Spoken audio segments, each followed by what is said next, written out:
Saudara, kasus penculikan yang berujung pada tewasnya Muhammad Ilham Pradipta masih terus diusut. Polisi kini mendalami motif tindakan keji tersebut.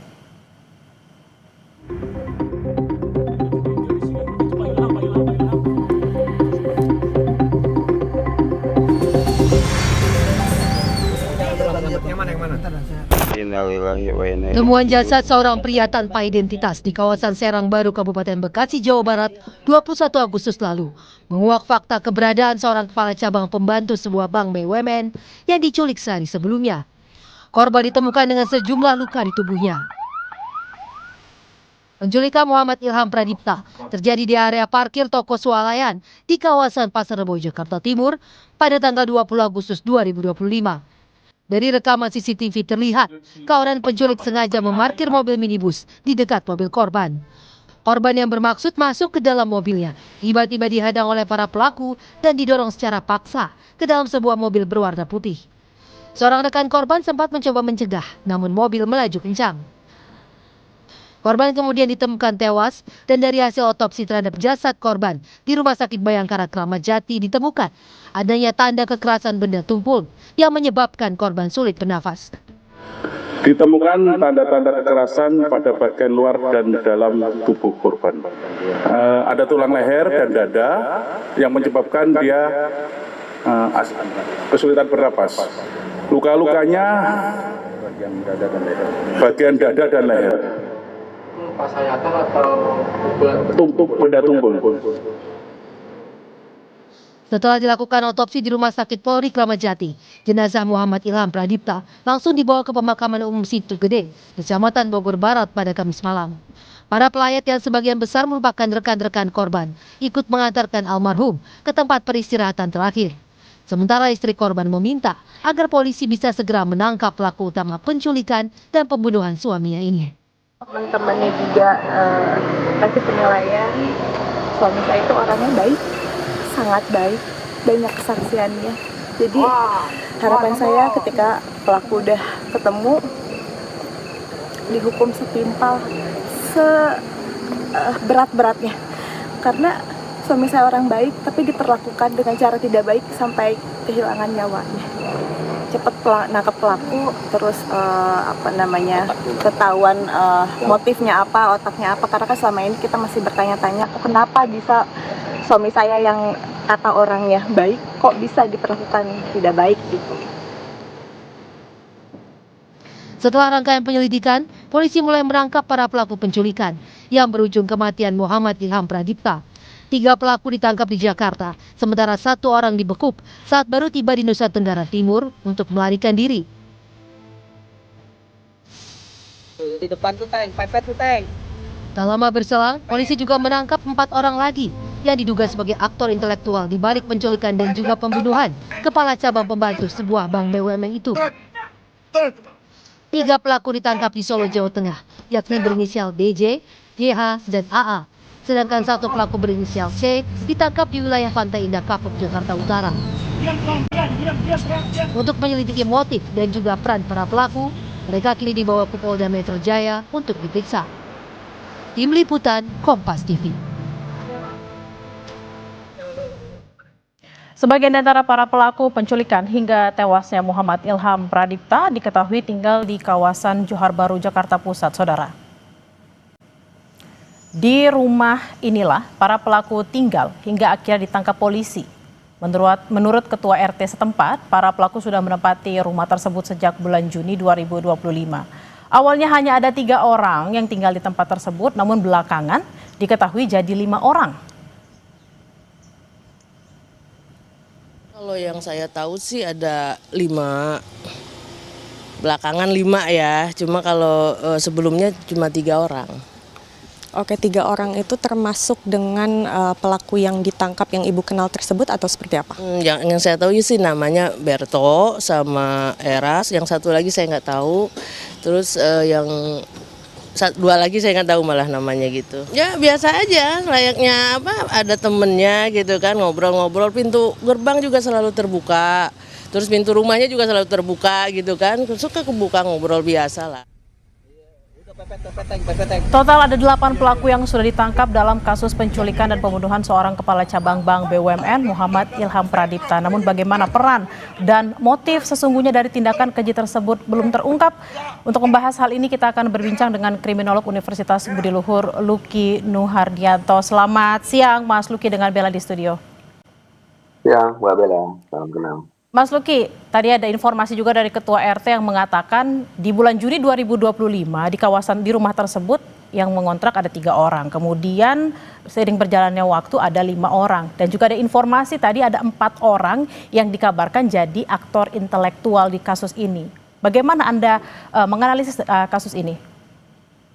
Ya, sebelumnya kita turut berduka kepada keluarga dan mengapresiasi cepatnya gerak dari kepolisian yang terkait dengan kasus ini. Maka kita bisa lihat atas dasar 2 aspek. Yang pertama adalah ini terkategorisasi sebagai salah satu bentuk kontrak dealing di sana. Jadi kita bisa lihat tidak hanya kemudian melibatkan para eksekutor saja, tapi di balik itu ada aktor intelektual yang menggerakkan para eksekutor tersebut. Yang berikutnya adalah saat kemudian ini terjadi, maka mereka tidak hanya sekedar ingin melakukan penculikan bahkan pembunuhan, tapi ada pesan intimidatif terhadap korban atau kemudian keluarga korban. Yang kedua adalah ingin menciptakan kondisi kita kategorisasi sebagai fear of crime kepada masyarakat. Jadi saat kemudian ada orang-orang yang terlibat kepada jika ada sesuatu di sana, apakah memang indikasinya rekan bisnis, pertemanan atau bahkan circle dari yang lebih dekat lagi, maka upaya-upaya seperti ini diciptakan untuk menciptakan ketakutan kepada korban. Yang kedua yang bisa kita kategorisasi adalah motivasi yang seringkali melandasi perbuatan seperti ini memang didominasi oleh adanya gesekan antara bisnis.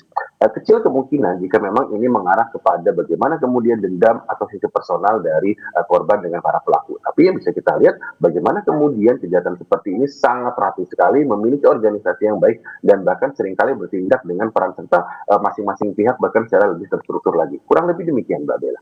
Mas Luki, berarti menurut Anda motif ini lebih besar ke arah gesekan mungkin dengan tugasnya sebagai kepala cabang di salah satu bank BUMN ketimbang dengan permasalahan pribadi?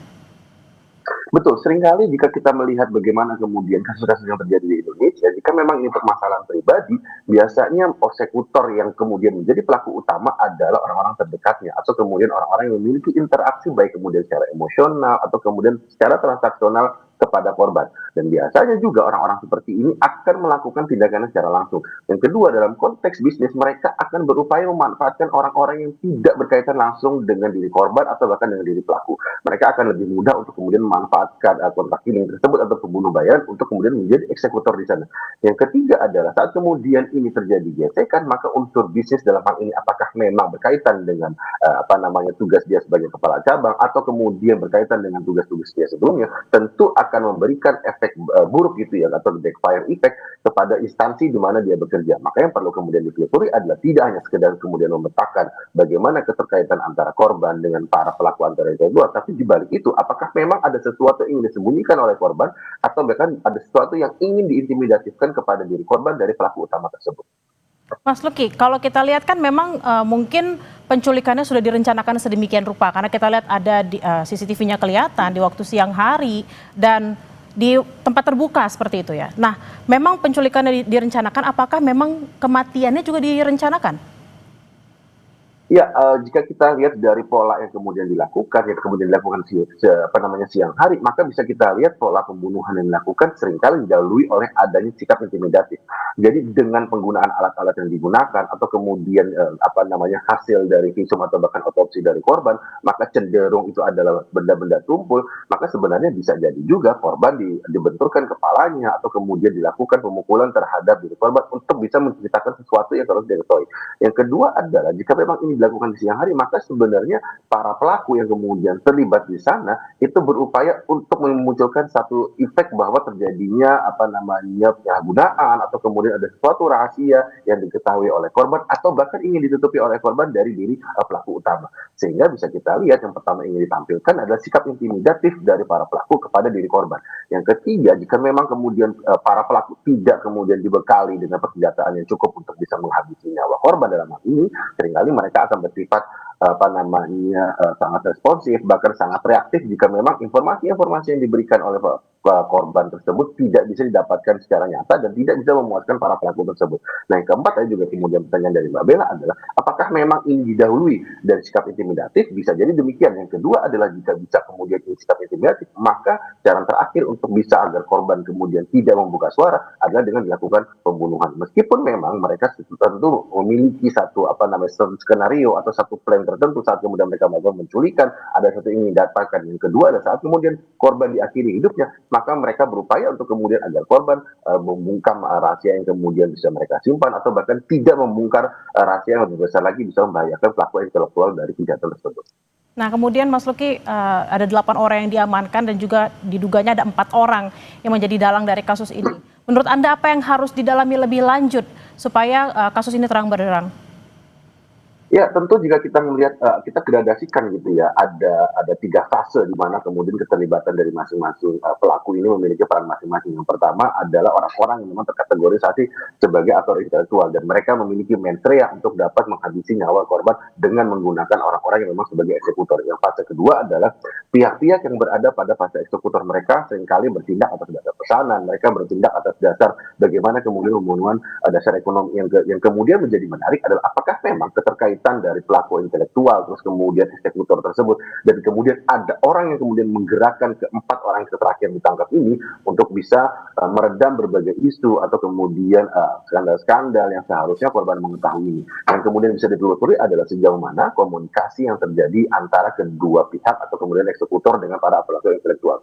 Yang kedua adalah sejauh mana informasi yang bisa didapatkan dari device yang dimiliki oleh korban untuk bisa menyambungkan keterlibatan dari aktor intelektual sampai kemudian eksekutor tersebut. Yang ketiga, bagaimana kemudian interaksi yang terjadi dan yang berkaitan dengan relasi bisnis atau kemudian dengan pekerjaan atau dalam tanda kutip gitu inner circle jika memang ini mengarah tidak hanya kepada bisnis tapi relasi sosial yang terjadi antara korban dengan pelakunya. Baik, memang ada beberapa banyak sisi yang harus didalami terus terkait dengan kasus kematian dari Kepala Cabang Bank BUMN ini. Terima kasih atas obrolan di siang hari ini, Luki Nuhardianto, Kriminolog Universitas Budi Luhur. Selamat beraktivitas kembali. Terima kasih, Mbak Dana.